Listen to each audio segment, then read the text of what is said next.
Hello guys, welcome back to our channel. When the touchpad on your Apple TV remote stops responding properly, it can make navigation feel slow, inaccurate, or completely unresponsive, turning a simple browsing experience into something frustrating. Since the touch surface is the main control area for scrolling, selecting, and navigating menus, even a small issue can affect the entire usability of your Apple TV. This problem can happen due to minor software glitches, low battery levels, touch sensitivity issues, or even temporary connection problems between the remote and the device.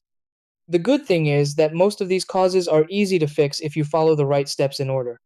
In this video, I'll walk you through a clear and effective method to restore your Apple TV remote touchpad so it starts working smoothly again. Try these.